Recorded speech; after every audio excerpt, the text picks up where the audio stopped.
लवकरच म्हणजे 25 शनिवार 25 जुलैपासून चातुर्मास सुरू होतोय. आषाढी एकादशी आहे. त्याच्यानंतर लगेच बुधवारी गुरुपौर्णिमा 29 जुलैला.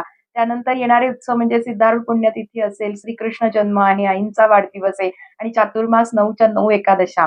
ही सगळी रेलचेल आता उत्सवांची आहे. मग तुम्ही काय करताय? घरीच बसून भजन म्हणताय अजून? पण जर हरिमंदिरात म्हणजे दरबारात जाऊन तुम्ही भजन केलंत, ह्या दिवशी तरी तो तो येणारा अंगात उत्साह आणि त्या पवित्र वातावरणाने मिळणारी एक शक्ती तुम्ही यावर्षी तरी नक्की अनुभवून बघा. तुम्ही म्हणाल वीक डेजमध्ये उत्सव येत आहेत, तर काळजी करू नका. काही उत्सव शनिवार, रविवारमध्ये सुद्धा येत आहेत. तुम्ही कॅलेंडर पहा. काही उत्सव तुम्हाला समजत नसतील तर हरिमंदिरची वेबसाईट पहा आणि त्या सुट्टीच्या दिवशी तरी शनिवार, रविवारमध्ये आपण उत्सवांना जायचाच असा निश्चय करा. आणि मी तर म्हणते आमच्यासारखी लोकं उत्सवांनाच फक्त वर्षभरात सुट्ट्या घेतात. बाकी कधीही आम्ही ऑफिसमध्ये सुट्टी घेत नाही. असं जरी तुम्ही केलं तरी त्याचा फायदा असा होतो, की शारीरिकदृष्ट्या देव आपल्याला चांगलं ठेवतो. घरात सगळ्यांची तब्येत सुद्धा उत्तम राहते.